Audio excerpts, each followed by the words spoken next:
Biz şəhərin tarixi kimliyini, yəni identifikasiyasını qoruyub saxlamaqla eyni anda şəhərin paralel olaraq müasir inkişafına töhfə verə bilərik. Paris bu mövzuda ən yaxşı örnəklərdən biridir, mən deyərdim. Niyə? Çünki Parisdə müasir memarlıq öz yerindədir və kifayət qədər də dünya miqyasına baxdıqda inkişaf etmiş haldadır. Lakin buna baxmayaraq eyni zamanda şəhərin tarixi kimliyi də qorunub saxlanılır və şəhər öz tarixi kimliyindən heç bir itki vermir. Məsələn, mən sizə nümunə gətirmək istəyərdim ki, La Défense kvartalını Parisdə. Bu kvartal tutaq ki, şəhərin tarixi icmasından, tarixi mühitin yerləşdiyi yerdən kifayət kənardadır. Yəni şəhər mərkəzindən kənardadır. Orada şəhərin müasir inkişafı baş tutur. Orada bir qədər ekonomik mərkəzdir, mən deyə bilərdim. İqtisadi belə deyim də inkişaf, ofislər, şirkətlər və sair hamısı orada yer alır.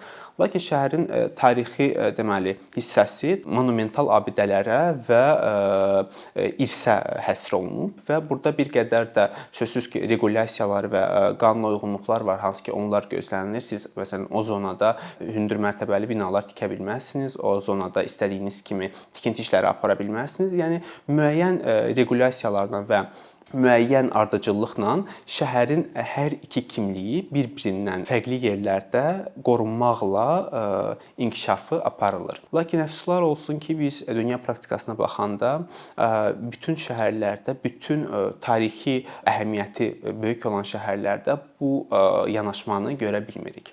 Ya bu yanaşma bəzi hallarda kifayət qədər qorumaqla tarixi irsi, şəhəri belə bir terminologiyada ifadə var, muzeyləşdirməyə aparıb çıxardır.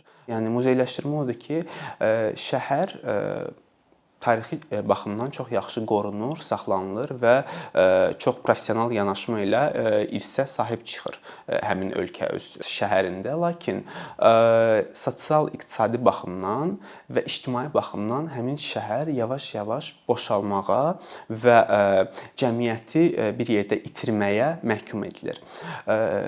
Sözsüz ki, bu şəhərlərdə turizm kifayət qədər inkişafda olur, lakin siz biraz dərindən baxanda görürsüz ki, şəhərin irsi olan tarixi məkanlarında həmin şəhərə aid insanlar demək olar ki, yoxdurlar. Nə yaşayış var, nə də ki, insan habitatları və mühitləri mövcuddur. Məsələn, bunun ən yaxşı örnəklərindən biri Venesiya şəhəridir. Venesiya bu halda kifayət qədər məşhur şəhərdir. Çünki Venesiya dünyada turizmin ən çox inkişaf etdiyi şəhərlərdən biridir, amma bunun yanında təəssüf ki, ildən ilə şəhər öz kimliyini, tarixi kimliyini yavaş-yavaş itirir və daha çox turizmə cəlb olunmağa vadar edilir.